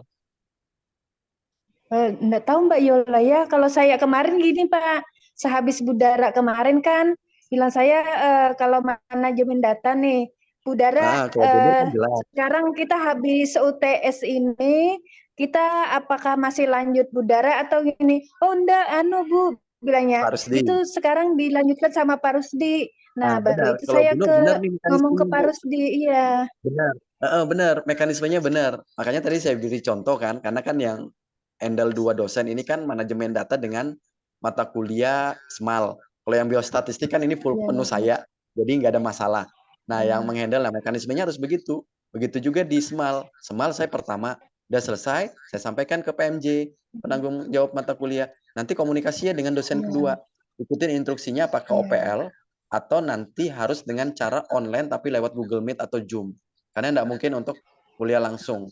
Ya, apalagi beliau lagi studi. Nah, Dan juga saya setornya kemarin untuk yang kontrol dosen itu Pak 2 juga. Mohon Oh ya, maaf nanti bilang sampaikan ya saya Bu 2 kepada ini untuk kontrol dosen. Iya, saya 2 ya karena beda lagi dosennya. Jadi diterima sama Pak Ainur kemarin. Oh ya, kalau dosennya kan ada 2 ya, kan apa namanya Ya, kontrol dosen. Nah, nanti untuk iya. yang di bulan ini kan Jadi berarti beda kontrol form dosen. ya. Formnya memang beda Bu. Kalau yang kontrol ada 2 Iya, dosen itu kontrolnya iya, beda. Nanti untuk yang masuk di Desember iya. itu cuma kontrolnya buat saya aja. Karena Bu Dara Iya, sudah nggak ada kalau lagi. Desember Nah sudah itu. Bapak. Kalau Iya, yang Pak. manajemen data ini aman Bu Nur, aman, nggak ada Iya, masalah, iya tenang Pak. aja. Nah yang jadi masalah nih Alhamdulillah. Semal, saya agak kaget nih, jujur aja saya kaget nih. Ternyata 7 kali itu lepas. Seharusnya pada saat sudah sekali pertemuan nggak direspon dengan pas sudah saya lepas ya. Ini sudah saya lepas, sudah berganti dengan Pansen. Udah dihubungin berkali-kali nih, nggak ada apa namanya, nggak ada respon. Harusnya komunikasi ke saya penanggung jawab mata kuliah. Pak, ini gimana ya? Ini kan sudah ke Pak Hansen, bukan Bapak lagi yang handle Semal. Saya sudah berhubungin berkali-kali ini, tapi nggak ada respon. Jadi gimana ya Pak ya? Kita ini harusnya kan sudah masuk dosen baru. Nah, saya nanti kan akan tahu nih. Saya akan tahu, terus nanti saya akan komunikasikan dengan Prodi. Pak Hansen nggak bisa nih dihubungin, gimana ya? Saya minta dulu mungkin nanti dengan Kak Prodi untuk menjembatanin. Karena kalau sudah langsung orang utama kan di Prodi, ya harapannya kan bisa lebih nyaman itu komunikasinya kan. Ya kan dengan dosen. Nah, nanti dicarikan solusi, oh ternyata begini gini gini, udah dapat solusinya, udah nanti bagaimana mekanisme berjalan kuliah. Nah, karena tidak dihubungin saya, selama saya sudah lepas berganti ke dosen kedua, saya anggap itu nggak ada masalah. Kenapa baru hari ini disampaikan ternyata begitu kondisinya? Saya nggak tahu lagi sudah nih Bu, karena intinya gini loh. Biarpun Bapak Ibu ngisi kontrol, Bapak Ibu nih ngisi kontrol dosen, ya kontrol dosen tetap Bapak Ibu kirimkan ini khusus Semal ya, saya bicaranya untuk Semal. Itu nggak dianggap dosen itu ngajar. Dan Pak Hansen itu dianggap nggak pernah masuk. Dan dosen absensi yang Bapak Ibu kirim ke Prodi yang lewat online itu dianggap ilegal. Dianggap nol. Kesimpulannya, setelah saya lepas Semal ini, 7 kali pertemuan, hari ini kan, minggu ini kan sudah dianggap nih pertemuan terakhir. Itu Bapak Ibu nggak pernah ada kuliah Semal. Meskipun, tapi kami akses OPL nggak dianggap, karena tidak ada sebuah instruksi dari dosen yang bersangkutan. Itu inisiatif Bapak Ibu. Saya nggak tahu lagi sudah ini. Ini sudah di akhir, aduh saya nggak bisa ngasih solusi sudah Bapak Ibu kalau kayak gini. Mestinya harusnya dikomunikasikan apa ya, yaitu kami memberikan kepercayaan ke penanggung jawab mata kuliah itu ketika ada trouble harus bertanggung jawab, komunikasikan, terutama dengan dosen yang sebelumnya. Di sini kan dosen sebelumnya saya. Komunikasi, Pak ini gimana ya Pak? Dosen yang kedua sampai sekarang kok nggak bisa dihubungin ya Pak? Karena kan hari ke hari kan terus berjalan ini. Minggu pertama selesai, minggu kedua terus nggak ada respon, terus gimana kita dianggap nggak kuliah kalau kayak gini. Nah saya tahu akhirnya, oh ternyata gini ya cerita perjalanannya. Ya mungkin saya komunikasikan dulu dengan Pak Yani. Kalau enggak, mungkin bisa aja saya langsung terobos, saya langsung hubungin Pak Hansen. Pak Hansen, ini gimana? Ini saya sudah selesai. Tapi kok Pak Hansen sampai sekarang nggak masuk-masuk nih informasinya dari mahasiswa. Nah nanti kan carikan solusi. Nah karena tidak ada komunikasi dengan saya anggap tidak ada masalah. Tapi pas di bagian akhir ini malah justru disampaikan, Pak, Semal ini gimana ya Pak? Ini kita nanti ujian atau enggak? Loh itu keputusan dari dosen yang kedua. Sampai sekarang kita nggak pernah ada komunikasi Pak. Jadi kami inisiatif aja buka OPL. Waduh nggak boleh Bu. Pak, salah itu fatal. Ini mohon maaf nih, ini mohon maaf ya Bu, Bapak Ibu. Sebenarnya saya agak Pak, marah jadi mendengar gimana ini. Pak kita nih Pak? Jalan anunya Pak. Ini kita Saya nggak tahu Bu. ketinggalan kan Semarang jadi gimana ini? Kalau Bu Nur, ini apa ini? Bicara Semal atau bicara manajemen data? Kalau Yang manajemen data kan Semal. saya nggak Iya, bisa yang jawab. Semal. Kita kan ini bukan Mbak Yola aja, kita kan untuk semua nih Pak. Karena kita Iya betul. keteteran memang. Saya paham Bu. Tapi kan begini ya Bu. Saya tidak menyalahkan siapapun. Tapi di sini kan ada penanggung jawab mata kuliah. Penanggung jawab mata kuliah itu berada di barisan garda terdepan. Kalau ada trouble apa-apa, itu pasti nanti akan kena imbas semua prajurit-prajurit yang ada di belakangnya. Ya kalian Bapak Ibu sekalian yang bukan penanggung jawab mata Iya kuliah. Pak. Iya. Jadi saya jujur, saya nggak bisa jawab. Saya nggak bisa jawab. Karena ini sudah di bagian akhir, saya nggak tahu solusinya harus bagaimana. Harusnya disampaikan waktu sudah di awal berganti saya. Saya jujur, saya nggak bisa jawab Bapak Ibu. Dan saya jujur ini menjadikan sebuah kaget besar saya mendengar informasi ternyata seperti ini. Karena selama perjalanan saya nggak pernah dikomunikasikan ada trouble. Setelah berganti bukan saya lagi yang menghandle Semal. Ternyata di bagian akhir ceritanya begini, sampai sekarang tidak pernah ada komunikasi dengan Pak Hansen menginstruksikan bagaimana proses belajar bersama beliau. Jadi dianggap Bapak Ibu 7 kali pertemuan setelah saya ini nggak pernah ada kuliah. Absensi yang Bapak Ibu selalu kirimkan, itu tetap dianggap itu adalah absensi yang tidak terlegalitaskan, tidak legal. Ya. Karena tidak ada sebuah pengetahuan atau taunya dosen yang menghandle itu bahwa Bapak Ibu ada melakukan perkuliahan. Aduh, jadi gimana ya? Saya nggak bisa jawab, Bu. Nanti tinggal komunikasikan aja dengan Pak Yani ya. Ya, sampaikan dengan Pak Yani. Pak Yani ini semal begini, saya nggak mau terlibat dengan hal yang ini. Saya ini jujur aja, saya sudah terlalu banyak tugas saya tuh udah cukup menumpuk di program studi. Ternyata saya katakan ini kasus. Ya mohon maaf. Saya sebenarnya agak kesel sih dengar informasi seperti ini. Kecewa sih, agak kaget. Kenapa begini kok kayak nggak bertanggung jawab gitu loh. Seharusnya ada trouble begini di awal-awal kan harusnya udah dikomunikasikan. Sampaikan ke saya bisa nanti komunikasi dengan dosen yang kedua. Nah kalau jadinya kayak gini, saya cuma nyarankan, tapi ini bukan solusi ya. Ini cuma saran untuk menggiring sampai bisa nanti muncul sebuah solusi yang jelas. Secepatnya temuin Pak Yani, jangan ditelepon. Karena kalau lewat telepon nggak kena. Temuin, tatap muka langsung minta cari solusi gimana. Ya. Karena nanti siapa yang akan memberikan UAS? Mungkin kalau kuliah ya sudahlah akses saja OPL sudah tidak ada lagi bisa sudah untuk diberikan waktu lagi. Akhirnya mungkin dari dosen yang bersangkutan ya udah enggak apa-apa deh. Anggap aja lewat OPL itu udah kuliah meskipun tidak pernah langsung dihandle oleh dosennya atau ada instruksi langsung dari dosen yang bersangkutan. Ya udah selesai kalau yang itu. Tapi bagian akhir, siapa nanti akan memberikan ujian akhir semester untuk bisa mengeluarkan nilai? Saya tidak punya wewenang untuk hal itu. Karena batasan saya cuma sampai di ujian tengah semester. Berarti nilai Bapak Ibu nggak ada keluar. Nanti nilainya tinggal dibagi 2. Nilai saya misalnya berapa? Dianggap Bapak Ibu semuanya nilai UAS-nya 0. Ya, dianggap 0 semua tuh. Karena tidak ada UAS yang diberikan langsung dengan dosen yang kedua. Jadi kami input 0 semua. Saya bagi dengan nilai saya. Berarti bisa jadi semua Bapak Ibu satu kelas nggak lulus di mata kuliah semal. Biarpun nilai dengan saya Bapak Ibu 100 nih ya. Nilai UAS nggak ada. Anggap aja logikanya kita bagi 2. 100 dibagi 2. 100 dibagi 2, 50 kan. 50 kan nggak lulus. Itu kalau nilainya 100 dengan saya. Dan buktinya kan nilai dengan saya nggak ada yang 100. Ujian Bapak Ibu sekalian. Udah saya lihat. Nah, saya nggak tahu ya Bu. Intinya gini. Ini bukan solusi. Ini belum sampai ke puncak solusi. Saya cuma nyarankan. Apalagi PJ-nya setahu saya Bu Yola standby-nya juga di Samarinda. Selambat-lambatnya kalau bisa besok datang ke kampus, karena biasanya Jumat Pak Yani ada standby, ceritakan permasalahan semal ini. Ya. Tinggal nanti dengar bagaimana Pak Yani memberikan solusi. Dan saya minta tolong, saya jangan dilibatkan. Saya udah cukup banyak dengan PR-PR saya nggak mau terlibat dengan hal ini.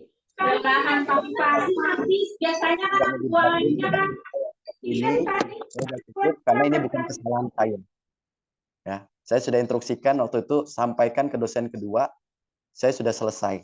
Saya tidak lagi ada hak untuk menghandle untuk lanjutan bahkan sampai di ujian semester. Nah, ini masalahnya nanti di ujian semester siapa nanti akan memberikan soal dan siapa nanti akan punya hak untuk memberi nilai. Sampai sekarang kan belum terjawab. Ya, kalau saya nggak mau tahu, saya kalau nggak ada nilai saya tetap akan apa adanya. Maksudnya saya kan sebagai penanggung jawab memang untuk SMAL, ya penanggung jawabnya untuk mengeluarkan nilai. Tapi nanti ketika tidak ada nilai UAS, saya tetap anggap nilainya 0 semua itu.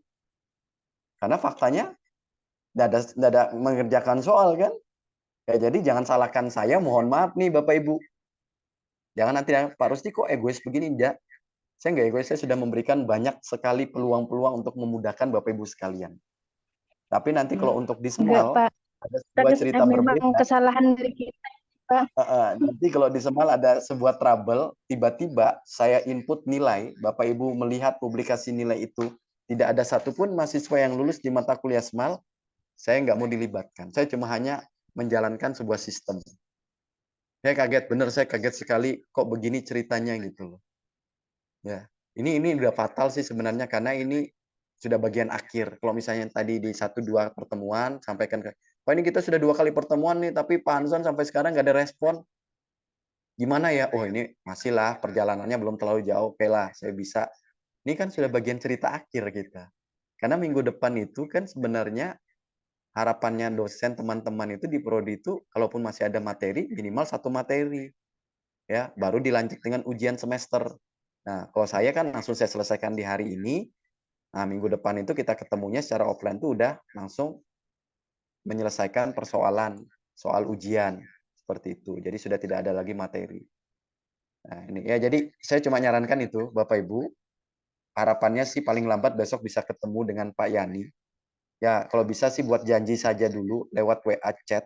Pak, besok mau ketemu nih, ada yang mau dibicarakan terkait dengan mata kuliah SMAL. Jadi Pak Yani tahu bahwa nanti besok ada sehingga Pak Yani bisa standby.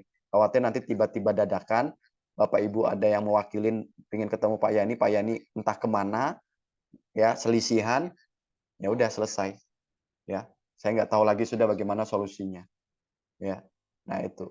Nah harapannya sih bisa ketemu Pak Yani, bagaimana nanti ceritanya. Tapi dengan catatan, ya apapun itu jalan ceritanya nanti pada saat komunikasi dengan Pak Yani saya minta dengan sangat saya nggak mau terlibat masuk ke dalam permasalahan ini. Saya udah terlalu lelah Bu, Bapak Ibu mohon maaf nih, saya ini mau nggak mau akhirnya jadi curhat.